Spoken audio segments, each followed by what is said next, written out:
नमस्कार मित्रांनो, आपल्या कोकणामध्ये अशी भरपूर मंदिरं आहेत जी एकदम घनदाट जंगलामध्ये वसलेली आहेत. आत्ता पण गावापासून दूर, लोकवस्तीपासून दूर. तर अशा एका मंदिरामध्ये आज आपण आलेलो आहोत. मी आता आहे पोलादपूर तालुक्यामध्ये आणि पोलादपूर तालुक्यामध्ये चरई ह्या गावामध्ये भरपूर अशा वेगवेगळ्या वाड्या आहेत. त्या वाडीपैकी एक वाडी म्हणजे कासारवाडी.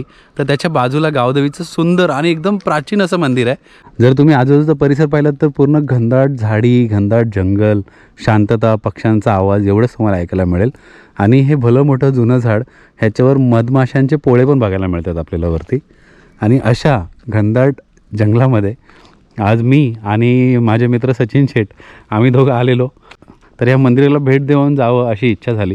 बघा केवढं सुंदर मंदिर आहे. मंदिराच्या तुम्हाला चारही बाजूला पूर्णपणे हे जंगल बघायला मिळेल आणि तेवढी शांतता आहे. त्या शांततेमुळे एक वेगळीच वाईब येते इथे, म्हणजे एक वेगळाच अनुभव येतो येते. पण दुर्दैवाने मंदिराला टाळं आहे, त्यामुळे आपण आतमध्ये जाऊन दर्शन नाही करू शकणार. पण बाहेरून नक्की गावदेवीचं दर्शन करू. गावदेवीचं मंदिर आहे आणि छान बनवलं आहे, सुंदर मंदिर बनवलं आहे. गावदेवी माते हे बघा. आणि इथे ट्रॉफीज पण आहेत. आय थिंक गावातल्या मुलांनी जी बक्षिसं मारलीत, पारितोषिक चषक स्पर्धेमध्ये जे बक्षिसं आहेत त्या सगळ्या ट्रॉफीज पण मंदिरामध्ये ठेवलेल्या आहेत.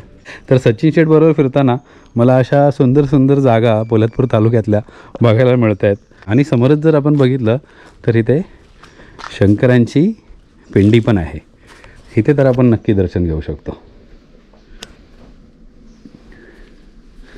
ओम नमः शिवाय.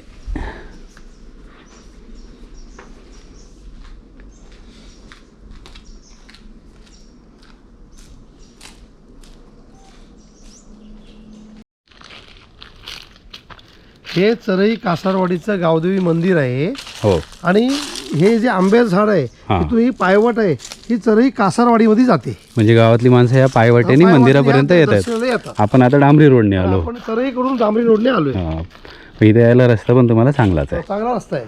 तर मित्रांनो, सचिन शेठबरोबर फिरता फिरता आपण अशा भरपूर प्लेसेस एक्सप्लोअर करणार आहोत. तर अशाच सुंदर रील तुम्हाला पाहायला मिळतील. रील आवडली असेल तर नक्की फॉलो करा. धन्यवाद.